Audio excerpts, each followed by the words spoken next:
Call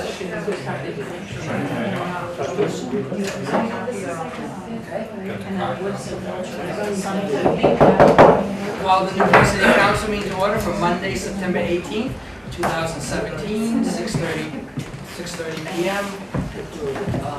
All members of the council, with the exception of Mr. Graham, are present. Others include our city manager, Laura Dogan, and our clerk treasurer, James Johnson. The next item will be to approve the minutes of September 11th. You have the official copy that I signed, Mr. Johnson? Oh, right here.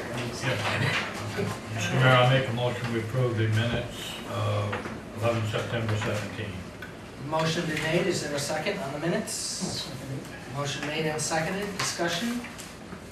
Hearing none, all those in favor say aye. Aye. Opposed? Abstentions? I'll abstain because I wasn't here. Then I will vote aye.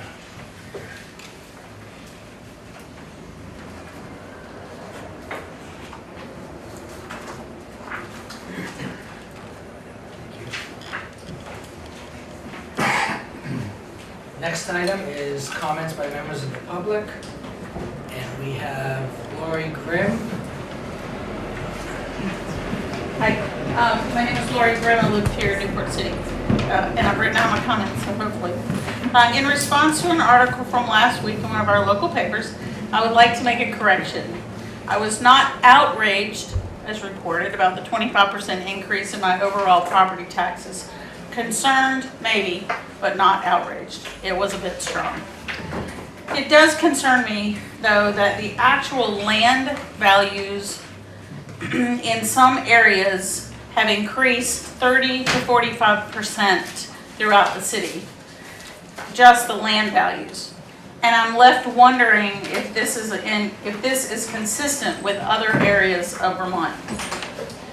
And now that we have a better handle on the tax assessment in our city, I would respectfully ask our city officials to please seek to trim the budget for next year in hopes of a reduction in total taxes due, which, even with a decrease in the total tax rate, we did not see this year.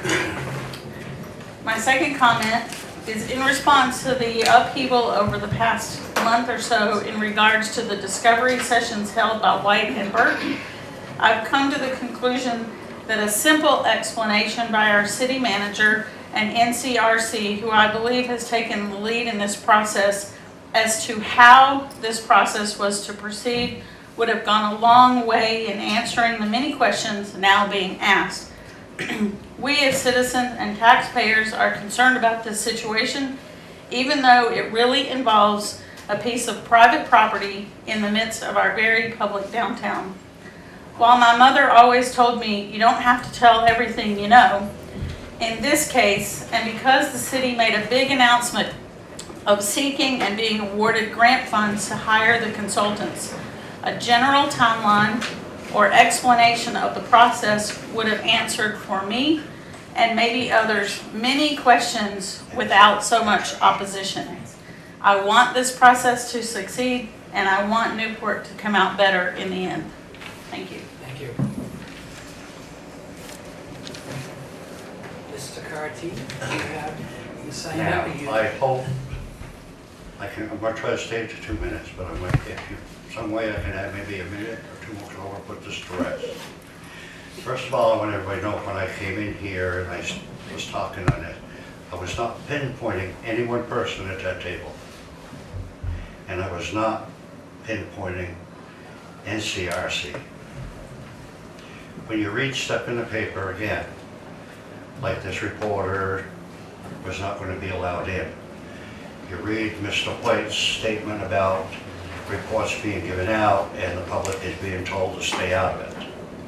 And then you read an article maybe a week or two later about the city trying to buy the hole down here with Mr. Goldberg, let the public know so the public can work with you. I've worked at the paper for 10 years, and I worked on it, and I was around 3 of the best reporters that this area had. There's things that are being said that are being twisted and being turned in the press that would make a taxpayer out there wonder what's going on. So the only advice I can give you, if somebody from the press comes up and talks to you, be very, very careful what you say and how you answer it. Because I'm not blaming anybody. But what I've been trying to get with these last 3 meetings is when people read it like that, it's going to come back on you. You guys are doing a heck of a job. I think NCRC, all of them are. Like this lady just said, I think we're a little patient. We want to see Newport come back to where it was. And as far as I'm concerned, as far as tonight, it's over and done with. I've talked with Mrs. Dolchin amount of time, and I'll tell you, she has been super. And I've tried to do everything that she's telling me. Keep my patience and be quiet about it. And that's it. Thank you. Thank you. Okay, we'll move on. The next item on the agenda is Efficiency Vermont presentation. And we have Phil Bickle. I almost want to say Bignell. Phil Bickle, who is an account manager with Efficiency Vermont, and he's worked with Newport for the past 6 years. And he's worked with many of the large electrical users, even the city, to help us save energy costs. And so he's here to give us an update and a presentation. Sit up here? Okay. Or you can stand, whatever you like. Probably sitting. Okay.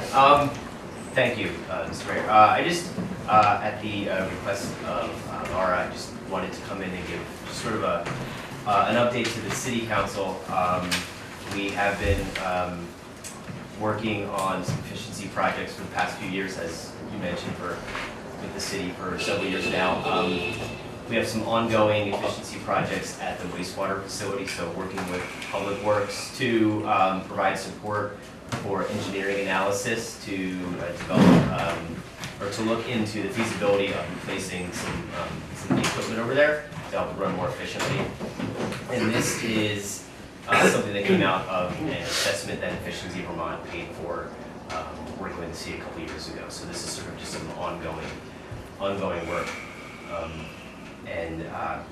The other thing I wanted to share is that Efficiency Vermont is going to be holding a community forum on October 3rd at the Gateway Center. And this is an opportunity for everybody in the community to come out and provide feedback. Efficiency Vermont actually have a flyer that I left with the city manager and that can be printed out, but I have a couple copies here. It's on October 3rd at 6 p.m. There will be food provided. I think it's coming from, yes, that's important to know, right? It's coming from Newport National Market.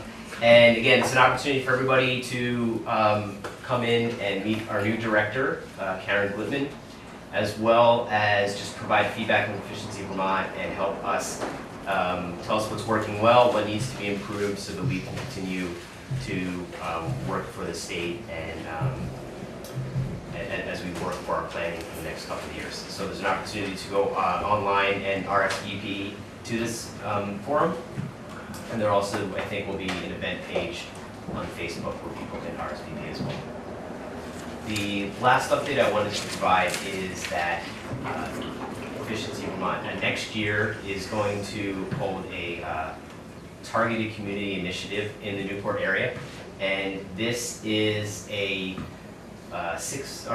year-long initiative that will include workshops, open office hours, and additional focus on this community, sort of the greater Newport area.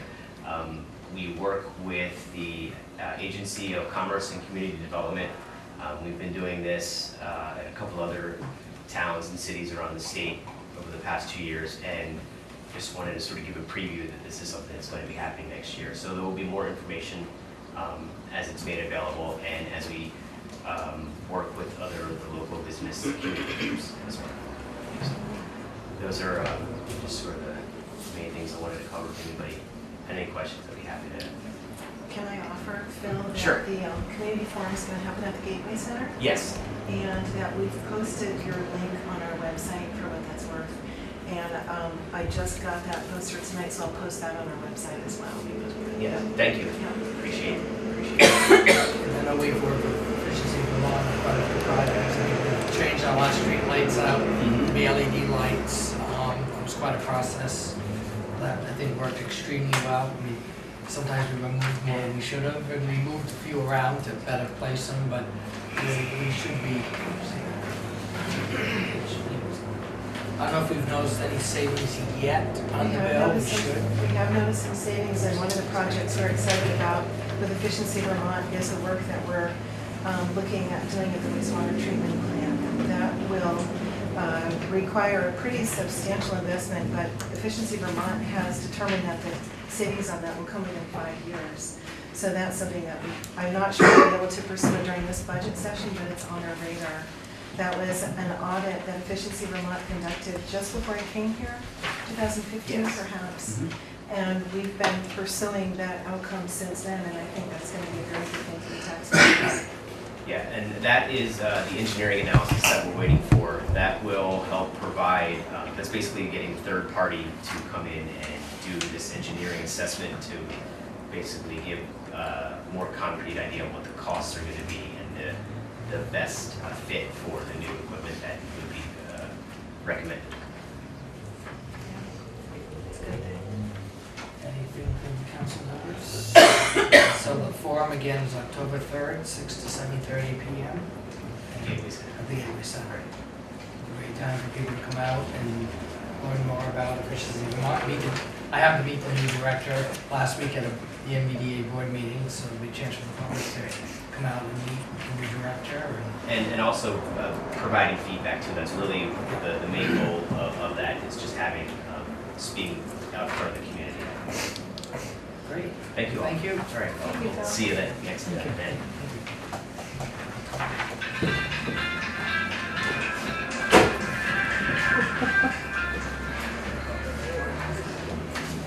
The next item is an update from Chief DeSanto in the police department. Chief?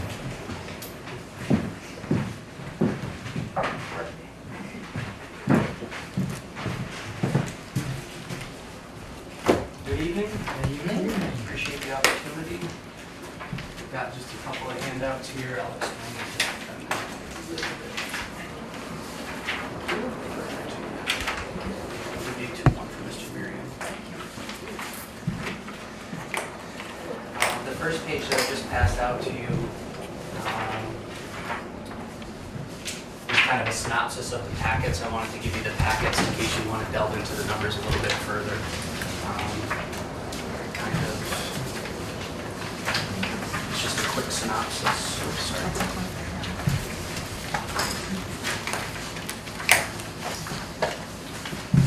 And stuff on. The two stapled copies are just comparative studies from last year's time period to this year's time period.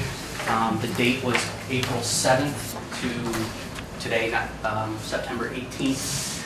The reason for that was April 8th of 2016 was when we went online with our Velcor CAD system, which is a new upgraded computer system that we use to track and tally what it is that we're spending our time on, call volumes, call natures, things of that sort.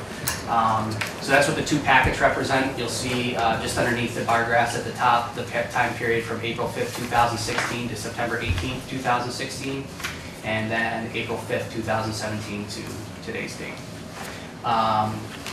This sheet here is kind of a synopsis of that, a little bit easier to read and understand.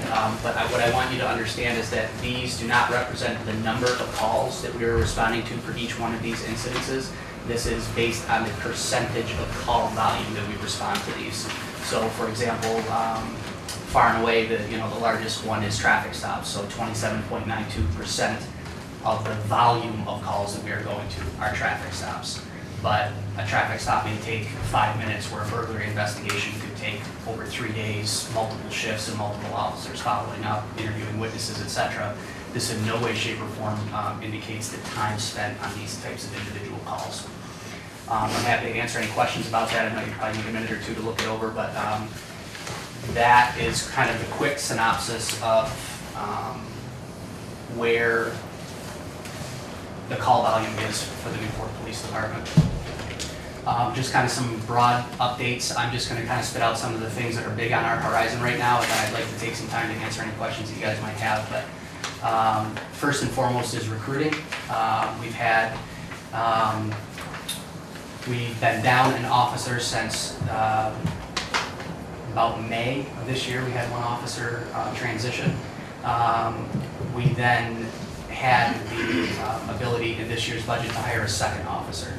We haven't been able to find a suitable candidate as of yet. I am pleased to report that we have 2 officers in the part-time academy. This is their second week out of 2. They will graduate, all things considered, they will graduate this coming Friday, and then we look to start the FTO or field training officer process immediately to get them up and running on the road. Should these 2 candidates work out, the potential exists for them to attend the full-time academy in March with a completion date of May. Start date of February, completion date in May. So realistically, we are not going to be full staff until June 1 of 2018. What that means for the police department specifically is, and I don't know any other way to term this, but the guys are smoked. They're pushed to the brink. They're sick of being ordered in on overtime. They're sick of covering extra shifts, and that's why you'll see some of the numbers have decreased. I believe that is in large part due to morale and the work.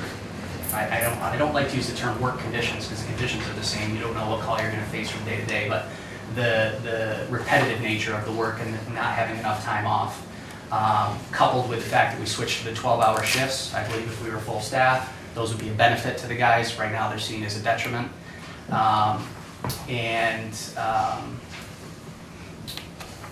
Just the proliferation of calls, specifically dealing with violence towards officers or citizen on citizen, that can take a real toll and effect on an officer's mental health. So we've instituted some additional training to try to, from a supervisory standpoint, to try to recognize when officers are going through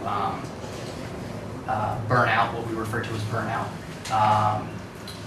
Kind of beefed up our, for lack of a better term, inspections on the officers, not to point out the deficiencies that they may have in their conduct, but if we see, boy, this guy really got upset on, this is just an example, but boy, this officer really got upset on a specific traffic stop, and then we go and review 3, 4, 5 more traffic stops, and it appears as though that behavior, demeanor is the same on all those traffic stops. That's someone that we might need to pull aside and say, hey, look, we're going to you need some time off. We're going to give you some time off. We'll fill a shift with another guy, what have you, to try to bring that officer back to compliance with our core values. Grants, we continue to do really well on grants. I think this one's been in the media as far as what we were able to do with the EOC here. I did have a question from a member of the public earlier that I think probably needs to be clarified. They were asking, this is the Emergency Operations Center, but there's not a whole lot of security in this particular room or bullet-resistant glass, things of this nature. The design and the idea behind this room is for large-scale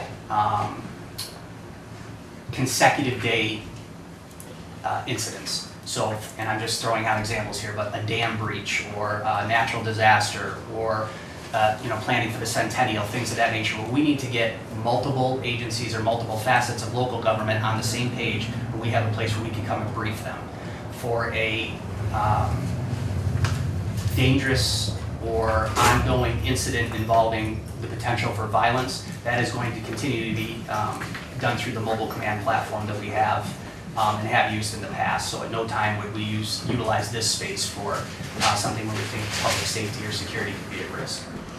I do have, unfortunately, I hoped to have them today. I didn't get them from the state.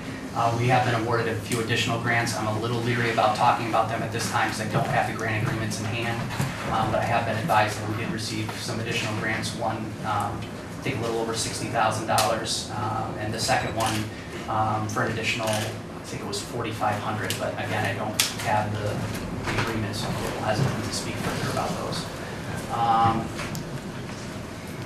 I wanted to invite the council again. I know the manager had put it out and we've done some press releases on it, but Tuesday, September 26th, 10:30 in the municipal gym downstairs, we're going to have a 100th year anniversary for Officer Joseph Montague, who was the first law enforcement officer in Newport City and also the only officer to die in the line of duty. We have a small ceremony planned that probably won't last much more than 40 or 45 minutes. We do have some family from Officer Montague coming out from California. to attend the event. I know the governor's going to be here and some local legislative representatives, so we're hoping that you can attend that. Honor Guard will be here from Border Patrol, and then some area law enforcement representatives from different agencies and entities. So we're looking forward to that. And I guess, I mean, I can push my own agenda and tell you how great things are or how bad things are, but I'd really like an opportunity to answer your specific questions as to what's going on with X, Y, or Z. So if you have any. The issue with officer shortage is not just here, but statewide. And a lot of that, what I've been seeing, is the amount of training that's now required by the state. You just can't hire part-time people the way you used to. And I think that's not just you, but all departments around the state are having that issue, Right. where you have to have a certain level of training, but you really have to commit to the training. Right. So I can speak a little bit about that. I belong to the Vermont Associations of Chiefs of Police, which is all 55 chiefs from across the state. We get together for meetings and discuss, upcoming legislative agendas and things of this nature. Far and away, one of the things that we've talked about over the past 2 years, most specifically, is the difficulty in recruiting officers to this line of employment throughout the state. This is a nationwide phenomenon. It is not local to Vermont, and it is certainly not local to the Newport Police Department. I think state police is down 30-something members right now. I mean, pick a department. I don't know of a single department that's full staff, with the exception of the 1- and 2-man departments. There are a few throughout the state. So, what does that mean specifically for us? Well, first of all, we're not lowering our standards. We can simply do that and increase our recruitment numbers. We're simply not going to do that. The public expects a certain level of service from us, and we're going to continue to provide at that level or above it. And we're not going to relax our standards to do that. So what does that look like from someone that doesn't know the ins and outs of the police department? So for example, in the state of Vermont, you do not have to pass any type of physical fitness test to become a part-time police officer. Here at Newport Police Department, you do. That was my decision when I became chief, and it was something that I implemented. The rights, rules, and responsibilities that apply to a part-time police officer are no different than those that apply to a full-time police officer, with some legislative exceptions that I'll explain in a minute. But those part-time guys here at Newport, we rely on them just like a full-time member. And if they can't perform to the same level as a full-time member, then they don't get the right to wear the badge and the patch. It's just that simple. So in speaking in terms of the legislative confines that the law enforcement community is finding ourselves in, yeah, we're kind of hamstringed at this point. The state is, in my personal opinion, making well-intentioned efforts to more regulate our profession, which I applaud the intention of. But what it's also doing is it's pushing the burden on the local taxpayer to pay for the training involved, okay? So again, from the state's perspective, I can hire someone, what we refer to as green, with no police experience, off of the street, send them to the 2-week academy, and then 52 hours of field training, hand them the keys to the car and say, best of luck to you. At Newport Police Department, we do the 2-week academy class, a minimum of 400 hours of field training, prior to a 1-week ride-along with a sergeant, and then a 3-day ride-along with myself, before I will give the final blessing to say, you are now to Newport standards, and we will allow you to answer calls on the road. That by no stretch of the imagination means that this person is capable of investigating homicide all by themselves, but they can handle the, for lack of a better term, day-to-day call.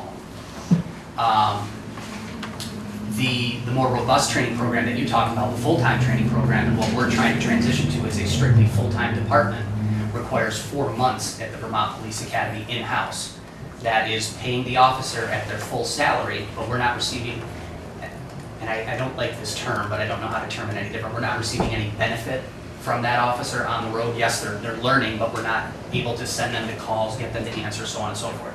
If that candidate happened to be a green candidate with no prior law enforcement experience, what you learn at the academy is great book-based knowledge, but it is not real-world application. And this job is all OTJ training, on-the-job training. So our training program is much more robust than some others in the state, so it takes us a little bit longer to get our candidates up to speed. I will give you that all day. But I think we put out a better candidate than a lot of departments in the state. So in terms of the legislative confines, yes, we are finding ourselves in that, coupled with the fact that the academy is only offering at present 2 or 3 part-time academies per year and only 2 full-time academies per year. The last waiting list for the full-time academy was 55 members deep.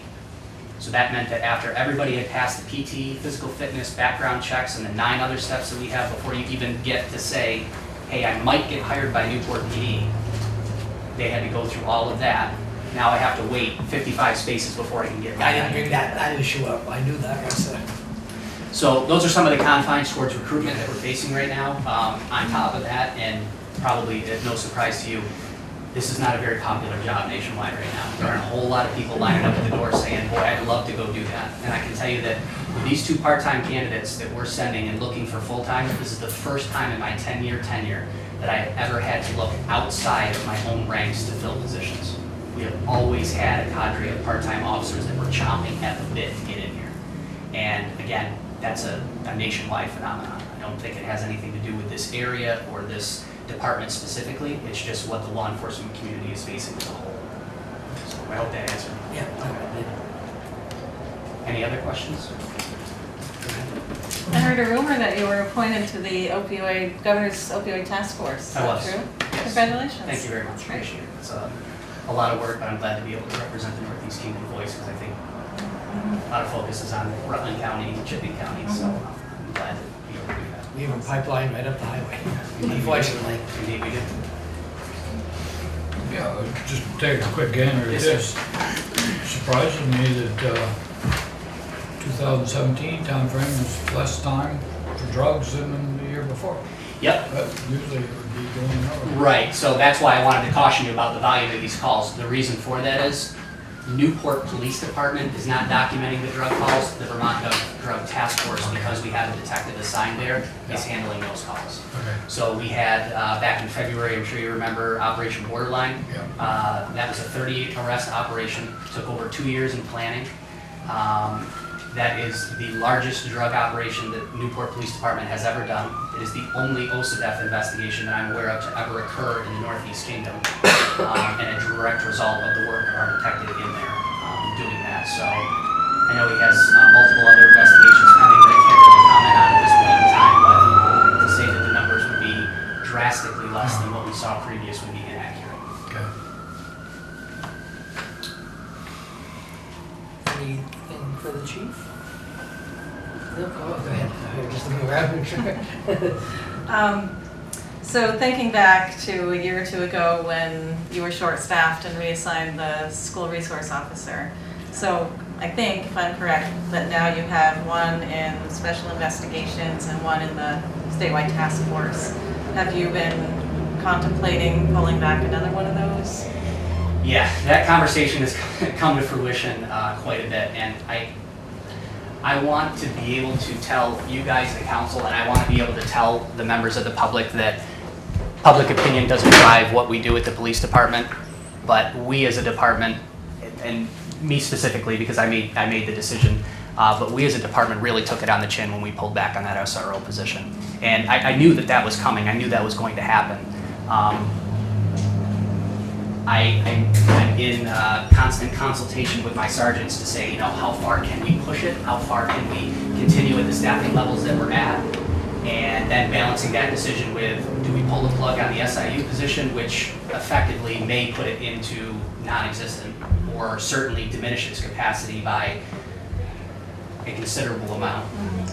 Or do we stop focusing our attention on what can only be perceived as the biggest problem in the state, which is the opioid epidemic, and pulling our detective out of there who's done in just one operation that I told you about that had that kind of impact. So I don't want to use the term embarrassed. I am a little gun shy at pulling back on other future outreach. What the public doesn't see is that every day I have to go into work and I have to explain to these guys, listen, I know you wanted to go with your family camping this weekend, but I need you to work the road because I have these 2 other officers assigned to these other things.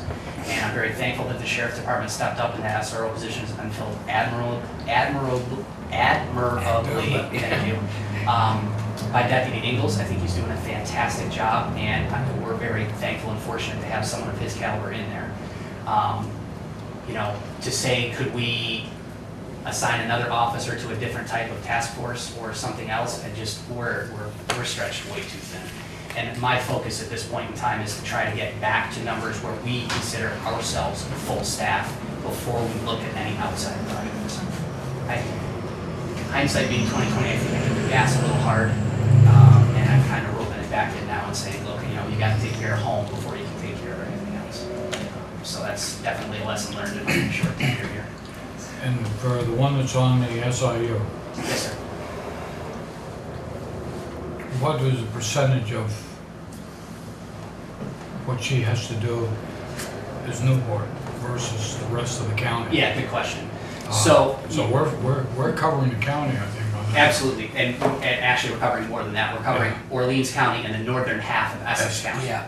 So to answer that question, that's a tough one. What percentage of her, if she has 100% call volume, I'm going to say somewhere in the neighborhood of 20 to 22, 23% are Newport City cases. The problem with SIU cases, much like drug cases, are the predators utilize mainly the internet.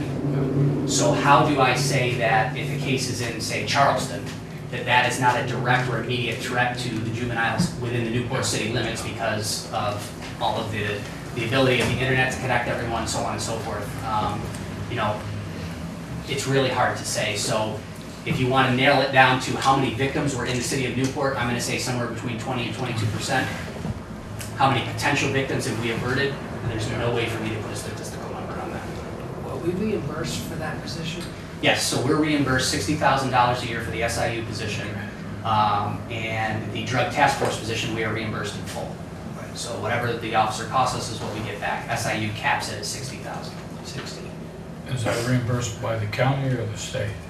The SIU or the drug, I'll speak both. The SIU, state. yep, SIU is their federal grant dollars passed through from the state, Okay. much like the drug task force. Go ahead, Mr. Schmidt. Chief, how well staffed is the sheriff's department? Are they fully staffed? I Are they short? can't speak on behalf of them. I don't. So I was just wondering if you need any type of backup or replacement officers, do you get them from them? Backup, yes. There isn't a law enforcement, if I called for backup from Burlington PD right now, they'd send an officer up here. Backup is not an issue when they're on duty. They're not 24/7.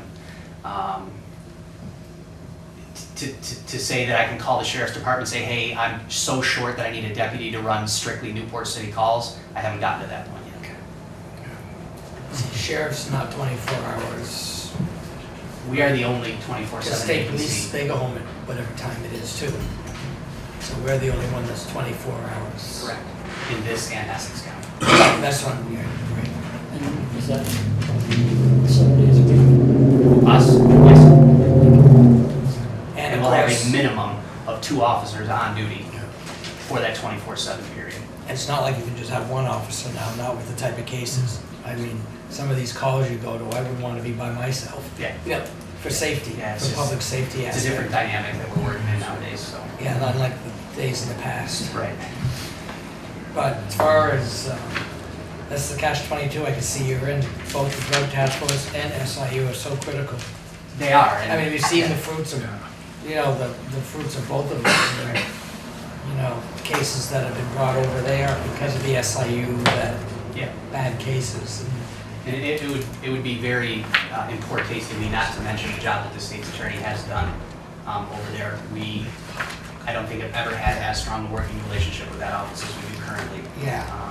You know, she's reviewing cases with us. She's, you know, calling officers in ahead of time to brief on what the testimony is going to, you know, look like, what questions could be asked by the defense, et cetera, things that we haven't been accustomed to in the past. So I think that is speaking volumes to not only her dedication, but the conviction rate that we're seeing over there. So. Good. Anything else from council members? Just to reiterate on one thing, you said the SIU and the drug force officers are both fully reimbursed? No, sir. Okay. SIU is reimbursed to the amount of $60,000. Okay, Drug task force is fully reimbursed. okay, thank you. Mr. Wilson, anything No, else? thank you. Thank you, Chief. All right, thank you.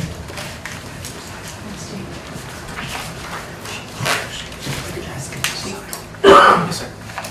has to be on. No, that's okay. Can we have? Yes, yes, yeah, I printed a couple I know extra a couple of other people. I didn't print out the full one because literally this is just a snapshot of. Yeah, the whole one. Yeah. Thank you. Sure. Okay. Moving on, the next item is the VACCD, or Vermont Agency of Community Commerce and Development, Community Development Programs Planning Grant Expanded Scope. Great. Laura? Yes, thank you. So let's talk about that grant. This is the grant application that was filed by the city back in November of 2016. That is the grant that has come under scrutiny over the past couple of weeks. That was the grant that allowed the real estate development consultant, White & Burke, to go through procurement process, and that's how we ended up hiring them. When that grant was filed, it was originally filed to focus on the Main Street development primarily, and that is the empty block. When we filed that application at that time in November of 2016, that was the highest priority at that particular moment in time. When we filed the grant, we indicated that the deliverables would be meetings with the steering committee, updates to the city council, the reports, which was the preliminary report that you all have had exposure to, and then recommendations. The meetings were included in the original application, and it was designed that there would be 2 meetings with the steering committee. The purpose of those meetings was to generate work product. Once that work product was generated, the whole thing was designed to come before the city council and to generate community input. The work product procurement, let's call it that, was approved in the original grant application. So what we were doing at the meeting was following up and meeting the outcomes as was written in the original grant application. The whole purpose of that was to generate community input. The community input was designed to begin at the point at which the report would be made to the council. The report is also designed to be used as part of the Vermont Community Development on Vermont Rural Council on Rural Development. Thank you. They're going through a community visit process, and you know that we signed that letter earlier this spring. That process has begun. I talked to Jenna Kolowski and Paul Costello 2 weeks ago. So that ship has left the station. They're going to be generating a steering committee, which will meet in early November. The first community visit will take place in early December, the second one in early January, and the final and third one will be in early February. We tried to time it at a point that it didn't hit too much with the holidays. We know there'll be storms and that sort of thing, but we're really hoping for a very large turnout for that event. And again, the 2 points that are so critical to make is that generating the work product is designed for public consumption. The other thing that's really critical to understand is that the recommendations are only recommendations that provide options. They are not designed to tell the city what to do. That process will happen through the community engagement process with the Vermont Council on Rural Development. So at the starting point, when we filed this grant, there was a continuum of process. One was to generate work product. The second one was to bring it forward to the city council. It becomes public. It's intended for public consumption. We want public consumption, and we want people to understand that it's not a prescription for the city. It is options for the city to consider. So that's one thing that I want to make clear.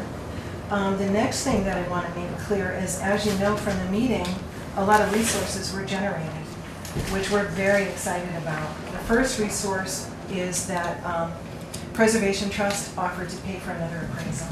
Yay, that has launched, that's underway. The second resource that came forward, which I announced at our last meeting, is NCIC and Preservation Trust, in partnership with NCRC, there's a lot of acronyms, are coming forward to pay for the hotel feasibility study. And we're thrilled about that because that means the city doesn't have to do that. It means NCRC doesn't have to do that. and it means the state does not have to do that. We have a way to meet those pieces of the preliminary report. We have also been offered an expansion grant by the Agency of Commerce and Community Development. And what I included in council packets, and depending upon your decision tonight, we can provide a copy to the public. We have an opportunity to incorporate the waterfront and more of Main Street into the original grant. That was something that back in November of 2016 we did not focus on, because again, at that particular moment in time in November of 2016, that was the biggest priority. Since then, Bluffside Farm has come forward with a pretty significant nod through their Northern Borders grant in the amount of $425,000. We've started construction of the seasonal walking path. That's happened last week and this week. And that's feeding itself into other very positive and promising opportunities for the city. My recommendation to the council is that we pursue the expanded scope. It could be as much as $30,000. Our 25% cash or in-kind still would match that $30,000. At this point in the grant, in terms of the finances and accountability, this is the grant, right here. This is how much work goes into this particular project. We are right on target in terms of the expenses. White & Burke submitted their last invoice at the last meeting. It meets their target of $49,950. They will be coming to the council. Right now, we're shooting for October 2nd. That could change, so watch for the agenda. I'll be able to firm that up as the date draws closer to make their final report, which would be perfect timing in terms of when the Vermont Council on Rural Development starts their stakeholder community visit process. So again, this is designed to be a continuum. It's designed for public input. It is designed for the community to have at it and help guide future growth.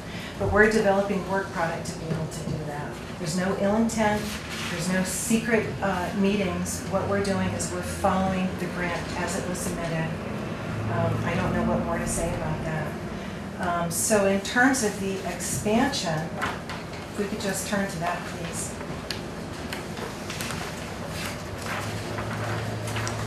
Working with White & Burke last week, we put together this proposal as we're working with the Vermont Agency of Commerce and Community Development. And this is not a guarantee. That's the other piece that you need to understand with any grant that's going to go through an oversight process. It may not be guaranteed. We might miss the mark. They might tell us we have to find another way to fund this. So what we'd like to do, what we're recommending is that we now not only look at the Main Street development with the precision that we have done so, we now incorporate our waterfront. We incorporate tying the waterfront more easily into the Main Street development, the Main Street, so that if you're developing your waterfront, you have a way to gain access to the businesses on Main Street in an easier, more fluid way. We're also looking at what to do once these studies are done. So White & Burke's work under the first phase, this first initial grant finishes after they present to the council on October 2nd. The problem that we're facing is we're going to get the results of the hotel feasibility study. We're going to get the results of the assessment. I imagine there'll be parts of the assessment that will not be made public until we're told it can be made public. Obviously, that would be sensitive information, so people might want to gear up for that. But if we don't have White & Burke in the picture, those studies essentially go flat. And that's what I don't want to see happen. When we initially applied for this grant, we knew that White & Burke would do a certain portion of the work, but we knew the total project was not going to be finished. It's been my goal since we started this to continue to recruit funding to keep White & Burke on board. They're very polished. Their work is very persuasive. Their quality isn't questioned at this particular point. I don't want to see those results of those studies fall into the abyss and we don't have the quality professional on board to be able to facilitate those to the next level. St. Albans used them for many years I believe. because they got their there's initial study like we did, and they saw the importance of making sure that it continued. I know that was my conversation with the mayor of St. Albans, because they went through the same thing with their downtown, and they wanted to ensure that it continued. And also conversations we've had, or I've had with the ACCD folks, or the commissioner that was up here, Mike Sherling, they want to be there to help us. And they're willing to help fund through the grant process. And so that's one thing, I think, if the state's willing to put up additional funding for this, I think it's important, that aspect, to help continue. One thing we haven't, as far as some of the continued funding, we do have that other money coming in. The Walmart? The Walmart, but we don't really want, if we can get state money and not spend Walmart money, that's a positive. Because one thing to remember, the council, that money is geared for downtown. And if we don't have to tap into it because the state's gonna put up resources, that's a real positive. Just like how you go back to NCIC and Preservation Trust put up for the study, so we didn't have to use that Walmart money. Paul Brune piped right up and his organization for the reappraisal. So we still didn't have to use that money. So if we have the state willing to put up additional funding, you look at me like, Mr. Mayor, oh, go ahead. didn't the state initially set aside $200,000 for Yes. Newport? Yes, Have we even tapped into that? yes, Yes. That's what we tapped Yes. into to help pay for Whitenburg. that is correct. So there should be roughly 150,000 still floating around? We have to come up with a proposal for the 180. When that legislature was passed, that's a legislative appropriation that went Yes. to Vermont Housing Conservation Board. The total is 200,000. 20% of that could be used for planning, and that was how we got the additional 20,000 to pay for the $57,500 grant. You're right on board. So there should be more money to be able to be tapped, Yes, so that we're not heading for all the taxpayers right now. I mean, granted, we all pay state tax, right. so there should be But we're money. not having to tap into the Walmart money, which is newfound, which is Yeah. not taxpayer money, Yeah. it's, We won't see that till about February anyways, the first no, payment. I got an email, I'll make it public, I got an email from Jeff Davis, we're getting our first payment in November. Okay. That's Yeah. a year after Walmart opened, he sent me an email, because November, okay. I sent him an email, said, when should we expect the first payment? We committed 5,000 out of that for the tip, to get the tip. Yeah, Remember I we- remember that, So that leaves the 95, but if we can get other people to pay for these things, we don't have to. especially the state. Right, that's what I'm Yeah, looking at. Okay. Yeah, so your $180,000 question, from what I understand of the legislation, I think I have a copy in here, we have to come up with something a little more concrete, or it depends on what the plan, what the city decides to do with the next phase. And that'll be another conversation with our contact at Vermont Housing Conservation Board, which is Gus Seelig and Jen Holler. Those are the people who are assigned to us. So that, my understanding is that the 20% could go to exactly what we used it for. The 180 they're holding on to see what the community comes up with for options. So we do have some resources. The other thing we have for resources, as was explained to me, is right now the city's not looking at purchasing that property. But there are grants out there that could help with acquisition depending upon what that looks like. The other thing that's been discussed is the facade improvement program. There are grants out there who could help with that as well. So those are not particular things that the city would need to set aside for funds right now. The other thing that is available to the city when the time is right is the revolving loan funds. So those are things that we can apply for grants rather than taking on that burden ourselves, which I think is a good thing. Those are things that are down the road. The other thing that we need to be focused on is moving forward with the TIF application.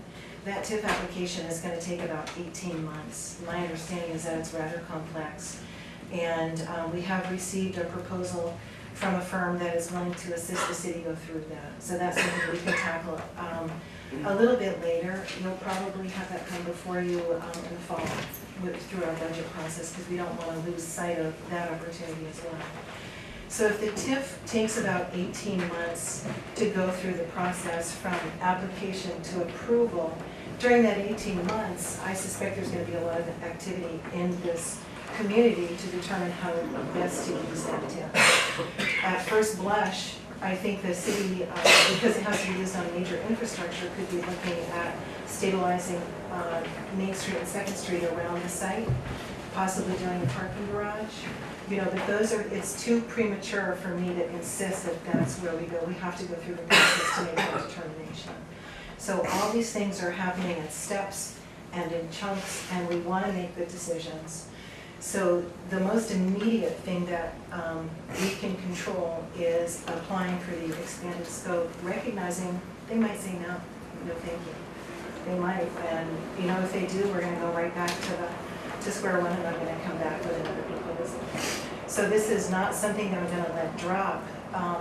We have a number of resources that have come forward to assist. We have a number of resources that endorse the city's thinking on this application. That includes Dave Snedeker at NVDA, our legislative representatives. Met with them last week. They endorsed the strategy. Paul Brune endorses the strategy, which is why Mike Welch, which is why they funded the hotel feasibility study, so that we wouldn't have to take money out of this and use it for continued services and expanding the scope towards the waterfront, pulling that more logically into the downtown. So I'm excited about this. Is there any questions I can answer? You just have to remember, TIF may not just be over here. I'm thinking it could also include Mr. Wolf, you know, the whole downtown could be. It's not just one property. You designate an area for TIF, and it might help with his project on the Newberry building, the TIF district.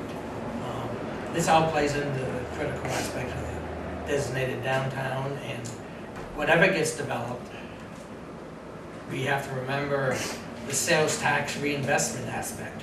And that means sales tax doesn't get paid to the state, it comes to the city for particular projects too. That's something that we missed out on with some of the projects, and you know, those things that, I only learned about it when this project was proposed. I forgot, and then it was one of those little things in the fine print of the state, whatever. But yeah, you take the sales tax, whoever develops, say Mr. Bove or over here, they don't have to pay the sales tax, it gets reinvested into the city for stuff. And new market tax credits. New market tax credits. The key to this whole thing is, like just like I said, open space. Whoever develops, as I keep saying, it costs the same to build here as it does in Burlington. But unfortunately, the rents here are half. So no developer is just going to come in here, buy the property, and develop. I mean, Rick Bove ran into that same issue with the Newberry building. He applied, I think he's going to reapply, but that's why he didn't go forward with his project. He didn't get the grant round, that round. That's the only way. And they told him he had to hold off until September. There was something, yeah, he's got to reapply. And that's the problem. It costs the same as the developers across the state are running into the same thing. I mean, even in Burlington, sometimes they develop things and the number doesn't even add up how they're going to get the money back. A lot of it's through these downtown tax credits, grants, TIF, and so that's the dilemma we face, even probably worse than other parts of the state because of the cost to build, and then you can't get the rents. That's the thing. That's why the city has to be so active and proactive in letting folks know that we're proactive about this, that we're trying to look at the glass half full given where we are and what we're confronting. We need to work together as a community to pull something forward that really makes sense. And the city, I'm sure, is going to be actively involved in some way, although you know, it's too soon to say whether or not the city will be the actual owner of that. And as you heard me say before, I don't think we're well suited to that, but I do think other organizations could be. And back to the VCRD visit, Vermont Council Rural Development, VCRD, all these acronyms. Yeah. They are the ones fully in charge of that process. That process. I just want to stress it. Yeah. It's not we agreed to do it, but they are the ones running the show as far as that whole visit. Right. They'll set up their own initial Steering. steering committee. They'll pick who they from the community. So it has nothing to do, actually has nothing to do with the city. They just Well- needed the support of the city to come to do the visit. And I'm looking forward to the visit. I mean, I've seen how it worked. I chatted with Joel Cope in Brighton, and he said it's worked very well out there. So I'm looking forward to that visit. Just to point out regarding that visit process, the process to engage their services is that we requested, and the council voted to send a letter of request, and they approved it. What our commitment will be to that is we send out mailings for invitations and advertise it, and I believe we pay for community dinners. So there will be some expense Right. on us, and the council approved that. So my responsibilities are administrative and making sure that we follow through on what we said we would do timely. You can cook spaghetti, right? That's easy to put on. Community dinner spaghetti is usually The easy. crackers for $1.19. No, Go ahead. what we got here right now, this expanded scope, there's a vote on it, what? It would be a vote for 30,000, to apply for up to It 30,000. would actually be a vote that would allow, that says the city is interested and is pursuing the expanded Scope. scope. Cool. But Okay. is there any other questions or comments from the board? Do you need any further information? It's my recommendation that you do vote in favor of that, but does the board have any questions? Yeah, go ahead. I commend you fully on all the work that's gone into this and all those different balls you have to keep in the air. I don't envy you that job. There's just a couple of things that concern me. First, I'll reference the Vermont Council on Rural Development community visit. There's been a lot of talk about having the Whitenburg report finished in order to inform the community visit, and it's my understanding that that is not at all how it works. The community is polled to find out their priorities, not to be handed a document to say, here's what we want to do, figure out how to do it. It's, hey community, what do you want to do? What are you willing to work for? And while I think it certainly could lend to the development of community ideas, I'm not fond of the way it's being presented as being put forth to aid in the development of the community visit process. So that's one thing. I'm not understanding that, Julie. Can you explain that a little bit differently? Because they're coming up with their findings, and their findings is gonna offer options for the community. And their findings is based on market research and reality, I guess. And if we didn't have that body of work, how would the community know how to begin? Where would the community begin if they didn't have that? It's research-based. On the document that was in our packets, the memo proposal for expanded services, on page 2 at the very bottom, second sentence in the final paragraph, the city does not have the resources or the expertise to do this on their own, referencing all those ideas to implement.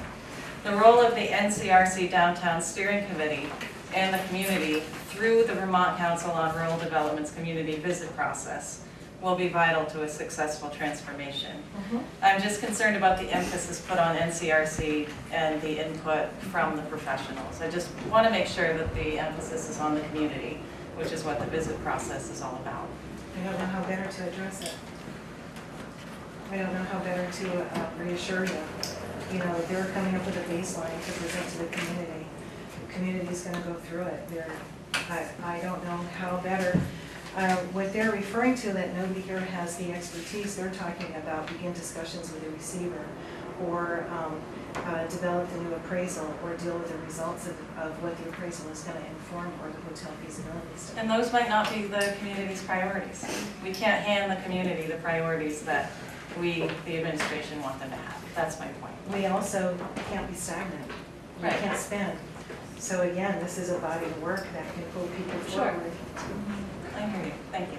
And then the second thing I wanted to mention, about the whole Whitenburg consulting gig. A few weeks ago, there was that meeting that you referenced that the public wasn't invited, the council wasn't invited, and I hear your argument about the fact that you're doing all this to present a proposal to the council and to the public, but at that meeting where initially we weren't invited, the consulting firm White and Burke were very clear that the council should have been invited, the community input should have been sought, and the community and all the voices should be included every step of the way. And what concerns me especially about this packet tonight is that we, the council, have received the proposal for expanded services, and it's considered confidential because it's a draft. And I thought that White and Burke could address that very specifically. And I see that you asked the lawyer the question, can we keep it a secret? And he said yes, but while we can, It's not a why secret. would we? So Why wouldn't we share the most we can rather than keep anything Let me confidential? pull you back just a little bit if I could. First thing was White and Burke and open process. Again, we're generating work product. When we applied for the grant, we outlined our outcomes very clearly. There would be 2 steering committee meetings. That was planned. That was what the Agency of Commerce and Community Development approved. We were meeting that outcome. The second thing is that this is a proposal, and if you say no, I mean, we still are adhering to being a city council. And even though it would be great to distribute this, once you approve it, you can hand your copies over. That's how the process works for governance. If you say no, then it doesn't go any further.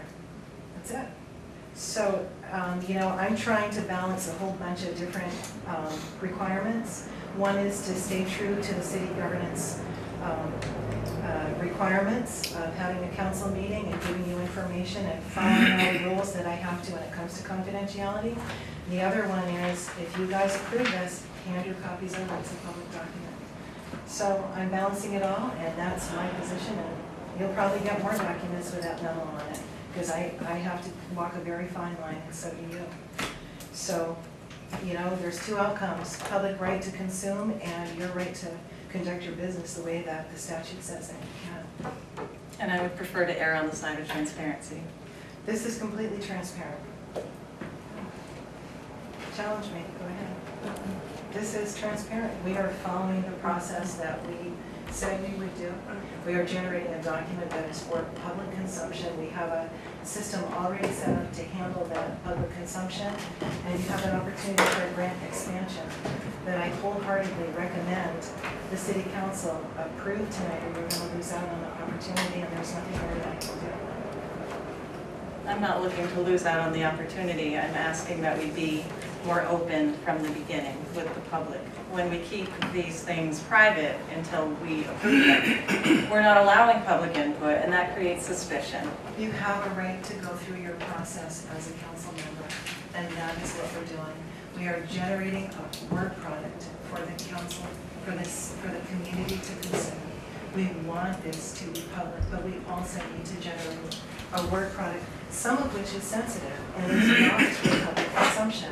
For example, if a person comes forward and wants to make an investment, they have a right to do that in confidence.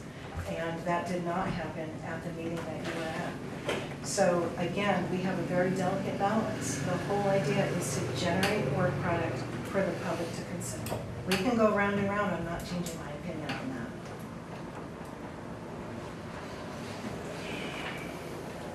Well, before I entertain questions from the audience, I would like a vote, a motion and a second, if we want to move forward with this. I'll make the motion to accept this proposal. A motion has been made. Is there a second? Second. Made and seconded. Now discussion. I saw Robin first. Thank you. I want to focus specifically on the document you have before you. This kind of document, if it sits in front of you in a public session and you're reading out from it, is a public document. Therefore, it's no different than the minutes or anything else which, by agreement, would have been posted this morning on the website. If there is confidential information in the document that can't be shared, then it's subject to a closed-door meeting where you can talk about it and look at it. Otherwise, it's a public document, and you agreed to put it out. And it's all work product until the council approves it, basically. It's a memo from your member of the crew, the documents that the chief presented you tonight. These are all work product for your information or a vote. So if you just take it out of the context of the bigger issue that's going on and look at this by itself. This document, Yes. then I would have considered it an executive session material, which I did not. Because it's a contract. Because this technically is a proposal for a contract. Because if you look at it. So, Mr. Mayor, may I finish my thought? I'm Yeah. sorry I wandered a little bit, but I just want to focus on that because if I understand the discussion between the alderman and your manager, this is going to continue. And this is a place where you are stepping into an area where it's either public or it's not. And if it's public, then it's public. And you can't hand it out after you voted or decide if you vote no, put it back in the drawer. It's public and we can see it whether you vote yes or no. So that I agree with. If it's, So, if you vote no, it's you public can't information too. You can't But play it's- that half game. It either is or it isn't. Make up your mind as the mayor, what you're gonna do with it, and then I go mean- for it. It's probably, since this is a vote to expand the scope and really technically had numbers as a contract, we probably should have discussed it behind closed doors because it was a contract. It's a proposal, it's not a contract. So the attorney's ruling says records relating to negotiating of contracts, including unapproved draft versions of contracts, are exempt from disclosure under the Public Records Act. So that's why I handed it to you the way that I did. That's why I presented it to you.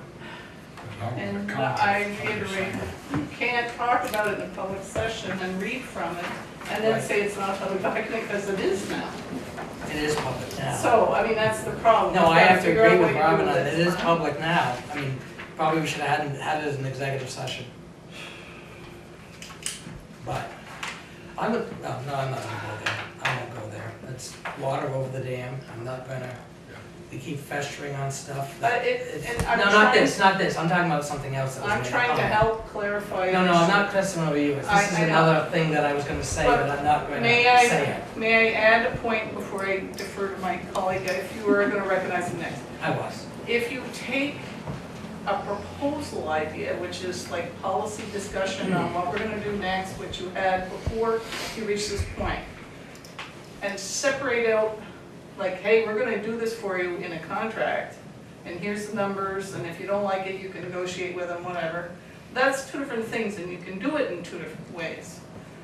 So, think about what the document says before you say all of it or none of it as well. And I thank you.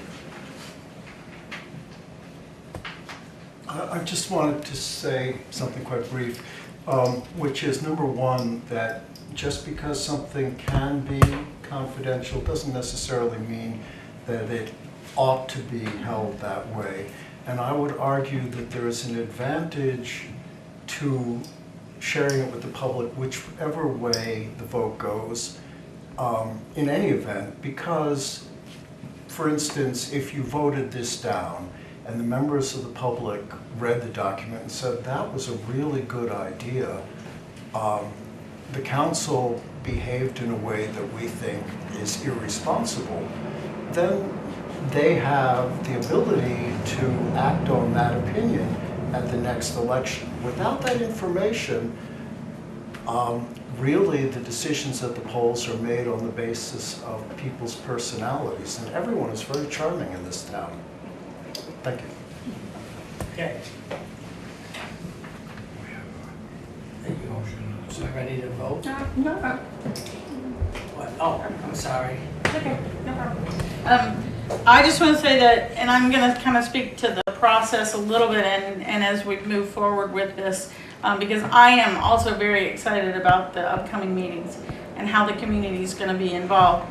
I actually had a conversation with Karen Garrity the other day, and I truly do believe that when we begin this process, these meetings, while I totally agree with Julie, I do think that we definitely need to have the documents that we've worked so hard on over the last 6 or 8 years with RUDAT here twice and the other things that have happened.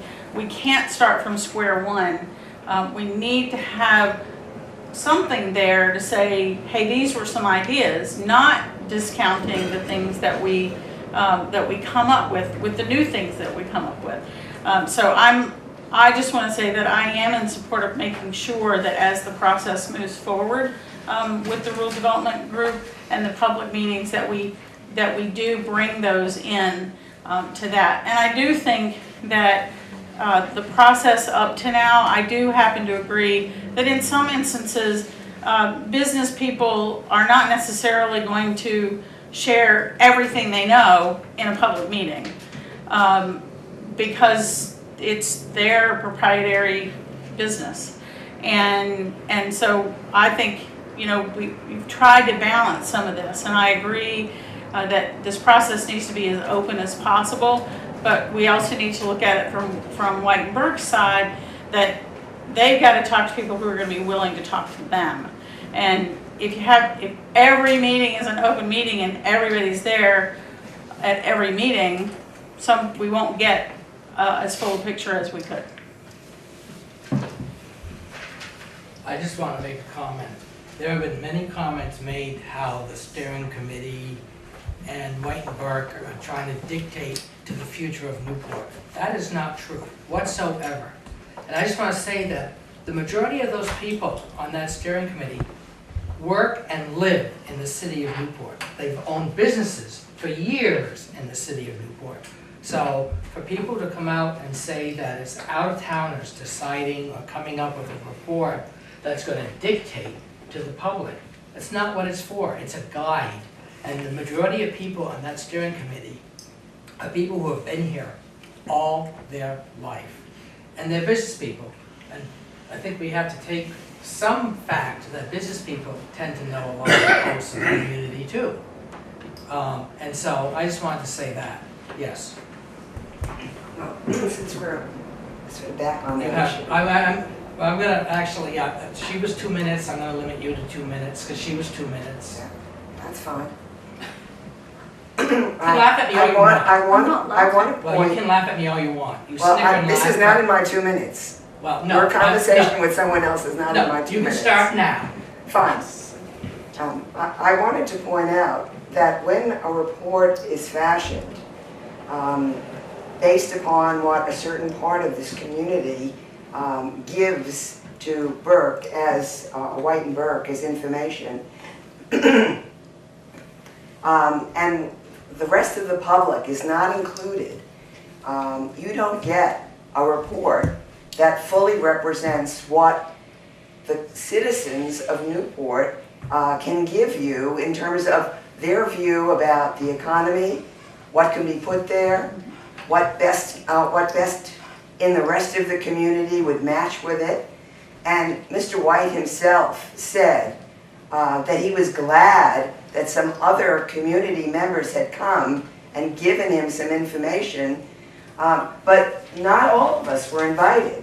Not all of us gave our opinions, and our opinions are equally of worth as some board member of NECA might be, and certainly our city council, who we voted for to represent us, should have been in on the ground floor of what that report comes out to be, so that we know that we're represented in some way, even if we weren't personally present at that meeting. I mean, God knows we voted for you. Why shouldn't you be there to tell Burke and White what you think, so that it's in the report, and not have to start working and twiddling around on the report after it's already in one form. That was not fair at all. Leah, do you have something? Yeah, I just want to say, sitting there listening to all this, I'm not sure this draft that White and Burke's coming up with is cut in stone. I've never heard that that was the final decision. Doesn't have to be cut in stone, but we should be in at the beginning. You're gonna be in when they present it, so they'll incorporate some of your ideas into it. I think that's what the whole advantage of it is. The other thing is, the city was represented in that thing. The mayor was there. You represented the city council. I The don't other know, thing is, I don't know that he represented the city council. reading all this in the paper and listening to all this week after week after week, that was not a city council meeting. It was not a public meeting. That was a steering committee meeting. If they wanted people there, they would invite them. It's as simple as that. And to Ann's thing about making the document public, if she read the document, she made it public. You just want a piece of paper in hand. That's the only difference. That's all I got to say. Okay.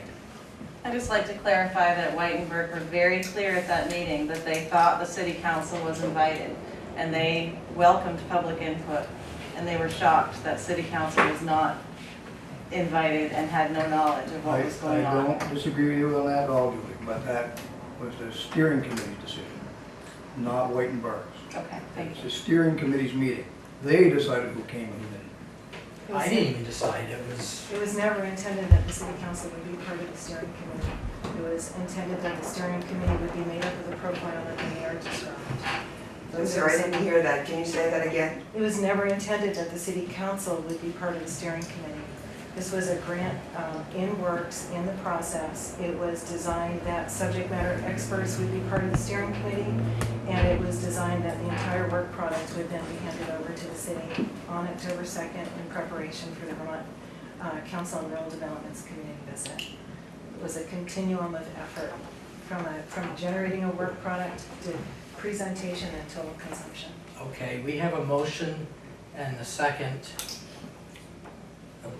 Are we ready to vote? We've rehashed enough. I'm gonna. No, I just want, I'm I'm gonna looking move at on. it's the end, Paul. Yeah, I'm moving on. We're, Now, that's Vegas. hey, we're No. starting to rehash the same old thing every Everybody meeting. else talks and. No, but we're rehashing the same thing over and over at every meeting, and I am calling the motion. Nobody's listening now. You're not listening to what I'm trying to say, Paul.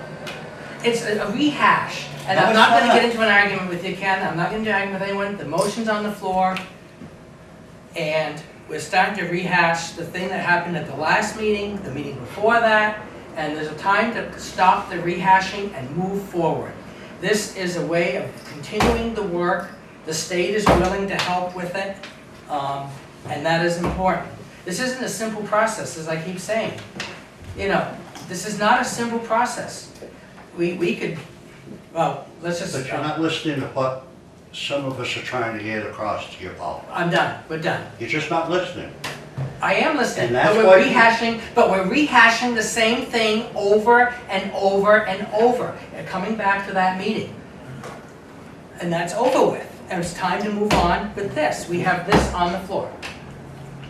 As we have a motion and a second to approve this, or the expanded scope, I think we ought to reword it not to exceed the 30,000 that he has written in here. Yes. Because that's what that would be, right? I think Yes. so. With the cash match, please include that in your motion as well. 25% cash match or in kind. Well, But it's in kind. Julie made the motion, so she should be the one to say not to exceed. Was the in-kind referenced in the document? I don't recall seeing that. The in-kind is referenced in the budget that we presented with round one. The in-kind will be presented in the cover letter that I will include at the last. This is due Friday. So there'll be an outlay of the $30,000 plus the 25% either cash match or in-kind. Okay, so I will withdraw my second so that we can put a cap on this is how much. If somebody can reword the motion in a way that works for everybody, I'm happy to You gotta withdraw keep it. that. Okay, I withdraw my motion. Okay, so the motion should be worded that we would, Motion to approve expanded scope of planning grant in an amount not to exceed $30,000 with a 25% cash or in-kind match. Right, which is not uncommon with a lot of the grants from the ACCD. And we've generally, it's always been the in-kind, the amount of work that has to happen. So, does someone wish to make that motion? So move, Mr. Mayor. Is there a, yep, with the 30,000 not to exceed and the 25% cash or in kind? Right. Okay, I'll second it. motion made and seconded. Discussion from council. I have one thing before we go into that, and I know we added the in-kind, but was that ever in here? The 25%, that's the original? Right, yes. That was all part of the, are you looking at phase 1 right there, the one that was filed in November? No, he's looking at the one for I'm looking tonight. at the proposal for expenditures. It may not have been in this, it will be in the cover letter that goes in with this.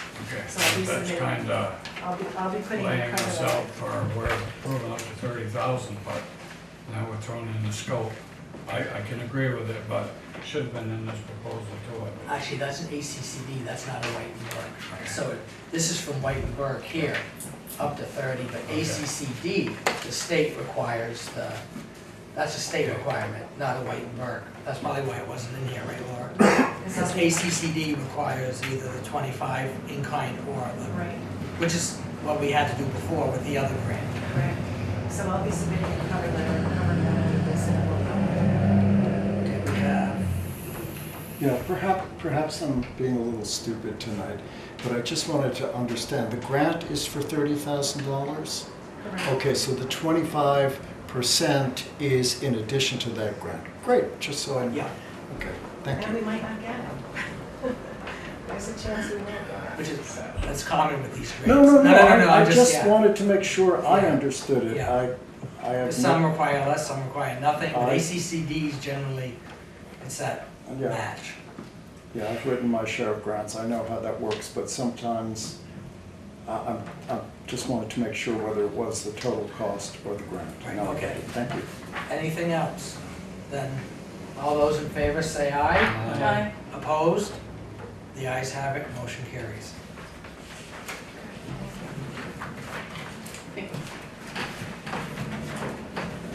I'm happy to give mine up, but I don't have an electronic version. Will that be on the website? I can put it in the same documents that we have on our website. Okay. Moving on. Water tower bond documents.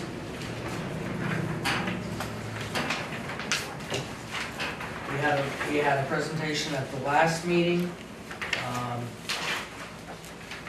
where we agreed to, we voted to have Aldrich and Elliott do the engineering, or do this engineering as far as the land soils and so on. Now, at this meeting, we have bond documents that we would need to vote on to meet the requirement. This is for the $3 million bond, correct, Mr. Johnson? This is required from the Vermont Bond Bank, this whole resolution and procedure. We had this information from Mr. Giuliani, who's been involved with the bond bank for as long as I can remember.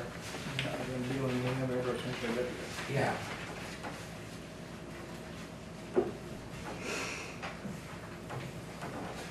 And so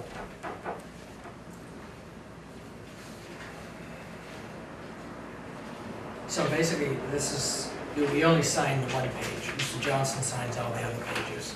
We have to vote on it, but looking at I this. signed the resolution, you have to sign the warning. Right, that's what I'm saying. You sign the resolution and, correct. You got to approve it before you sign it. Right. Are there any questions from members on this? This is the standard language for bond and for warning of the vote. We're asking for a bond of $3 million, but as it states in paragraph 4, that is subject to reduction from available state and federal grants. Correct. So that should also be noted. But you have, right. The key is you have to bond for the full amount, and then if you happen to get grants, you don't have to borrow the full amount. We've done that in the past. Before I open it up, I want to have a motion and a second, and then we'll open it up. Because there are grants out there that they recommended that we could apply for. How would you like the motion worded? It would be to accept the resolution certificate. Motion to adopt the necessary resolution and approve the warning. That should be the motion. Yeah. Sounds good, I'll make that motion. So a motion's been made. Is there a second? It's to approve the basically the resolution, and then the warning for the publication for the newspapers. I'll second. Made and seconded. Discussion? And you had? As a taxpayer in Newport, and as a very concrete kind of person, some people might say even stupid, I have to ask, Derby has been providing us water to a certain section of our town, I guess the west side of the town, for a long time, and I assume however much that costs, it's got to be cheaper than us building a $3 million water tower. So I have to ask, has Derby deprived any one of our citizens of water, or have they threatened or said that they are not going to be providing us water so that we should spend $3 million on this water tower? Because if I knew that that was what was happening, I could say, oh sure, let's do it. But I'm missing a step in there as to why, if Derby was providing the water and that might be cheaper, and that they're going to continue to provide water and to any business that asks for it from Newport, or any resident, that we're spending $3 million over the next some odd years to build a tower. So I just need an explanation, and because then I can decide whether or not I want to vote for this or not. And I think most of the Newport citizenry would like an answer to that question, and then they can fairly decide whether or not they're going to vote for it or not. I'll let you So, answer that. Derby will supply water to the city of Newport under their terms. It's not under our terms. They have their own ordinance.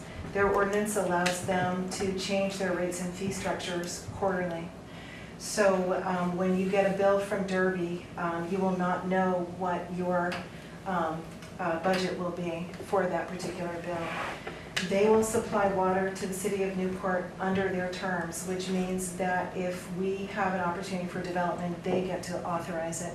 They get to approve it, which means the city of Newport has to comply by their rules. We have just come out of 7-year, 8-year, 9-year litigation. We're very pleased that that litigation is over. There is no reason for us to believe that if we were to engage in a permanent water situation that we wouldn't continue to be engaged in litigation with them. We want to make sure that our ratepayers are treated fairly. Our rate and fee structure is very different than Derby's in that we go, we get a recommendation of our rates and fees from our auditor each year after our audit is complete. And then we come before the council and we propose an increase for water and sewer. We're encouraging people to get metered so that they can have more control over their usage rates, but we have set rates and fees. Sorry, yes. I just want to, is there a question? I can include it in, okay. We have set rates and fees, and we believe that our treatment of our customers is fair. So we're concerned about engaging in a long-term contract with them based on the litigation, based on the fact that their copywritten ordinance allows them to fluctuate their rates quarterly. That causes us some concern. The way that the contract is set up right now is that whenever they charge Newport for the water used on that side of town for those particular customers, we're gonna pay it in full. We're gonna charge our customers our rates. So we're gonna be eating some fees on behalf of our customers because we don't want them treated differently. The other primary piece to move forward is that we create our own destiny. I said that last time, you're gonna hear that over and over again. The city needs to be in control of its own destiny. If we have opportunity for development on the Derby Road up through the border without a water tower so that we have enough pressure to serve our existing customers and our future customers, then every single request for development has to include going before their board for permission.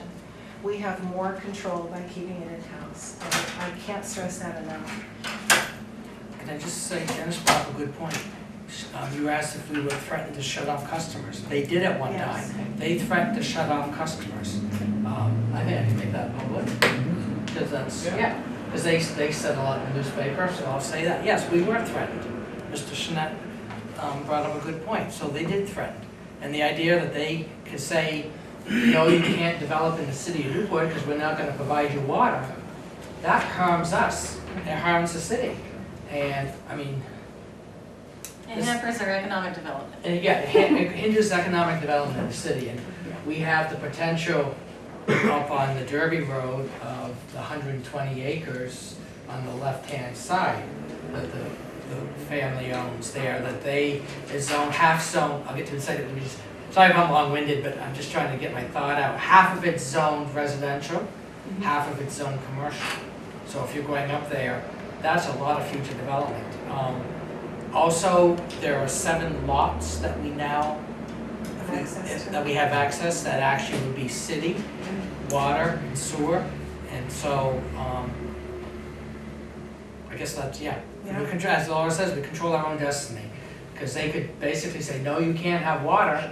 And actually, we, other than Route 5, right now, the residents where I am, we're fed from the reservoir on the east side, where I am, because houses don't have sprinkler systems that need the pressure, so we're still fed from the old reservoir, right, Tom, up behind.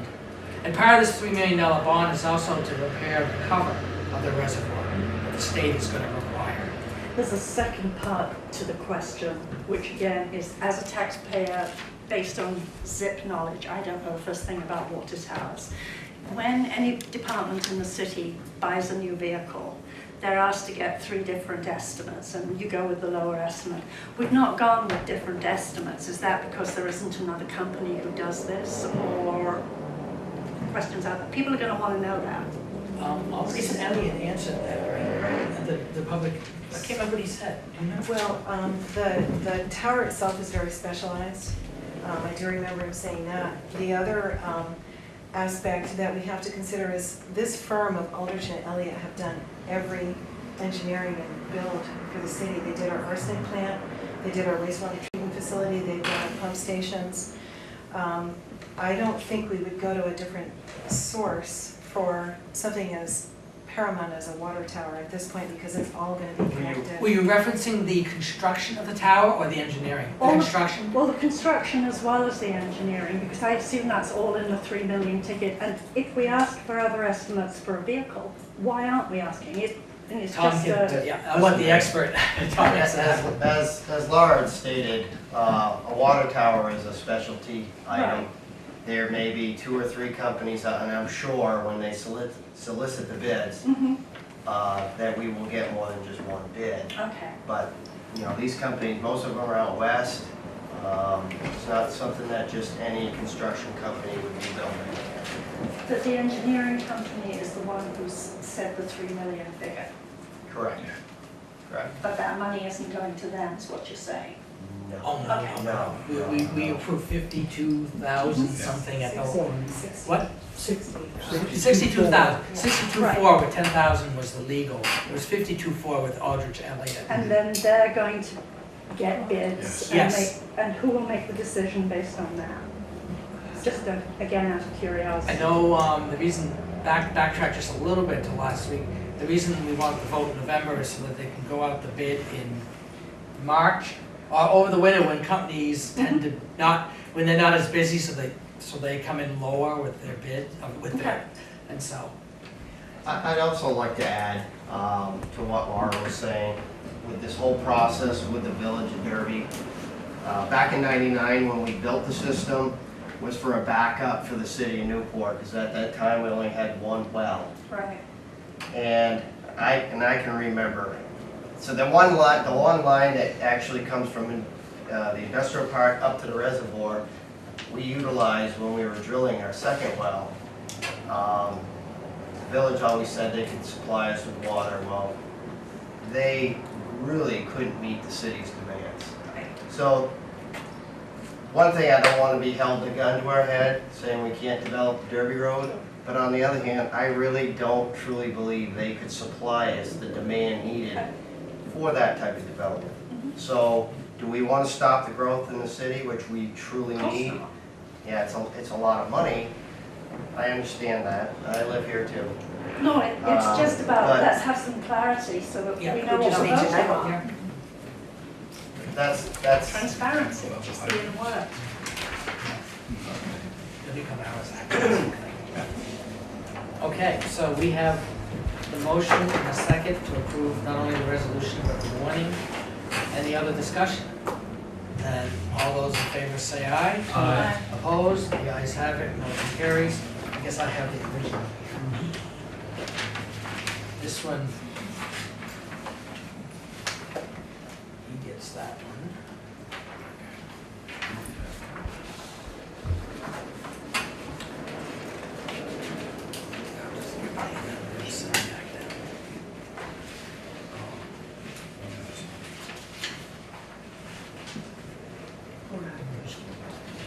It's the way they do it.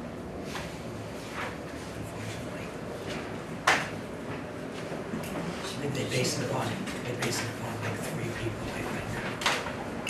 And pass all that to Mr. Johnson after. Well, no. We'll sign on the same. Yeah, we'll sign on the same line. For some reason it's standard on those things, they only give 3 lines.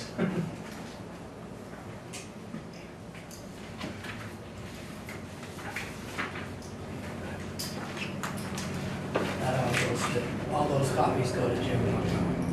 Oh, that's for. Yep, that all goes to him. Okay. Okay, we'll move on. Mr. Johnson, new business. Mr. Wilson. No. Mr. Wilson. Just a quick one. Anybody who's been participating in the planning commission lately knows how, what's been going on as far as maps in the city plan. And recently, NVDA agreed to provide free maps to complete the city plan, which to my understanding is about a $10,000 contribution, thanks to Paul Dreer initiating that conversation. So thanks to both Paul Dreer and NVDA. Anything else? Ms. Dolan, anything? Do you want to mention recorded text? Yeah, I'll let you. Well, you can. Oh, well, I don't know if anyone knew the announcement, but Mr. Woodard, Rick Woodard, of the Montgomery Ward Building, received a downtown tax credit that's going to allow him to put an elevator in to his building and do some other building improvements. He received that through the downtown program. So that's some good news there. The other thing was just to reiterate, Chief DeSanto's ceremony that's happening on Tuesday at 10:30 in the municipal gym to honor Officer Joseph Montague. It's going to be a really nice ceremony, so that people can turn out for it. Okay, any old business, Mr. Johnson? Mr. Wilson? No. Ms. Rubel? I've already. I don't have anything. Mr. Schmidt, any old business? Thank you. Then the next city council meeting will be Monday, October 2nd. And then the Centennial Planning meeting will be actually September 20th, this Wednesday, 2017. They got left off. Anything else? Then you need a motion to adjourn at 8:10. So moved, Mr. Mayor. Motion made, is there a second? Second. Second discussion, all those in favor say aye. All opposed, we're adjourned.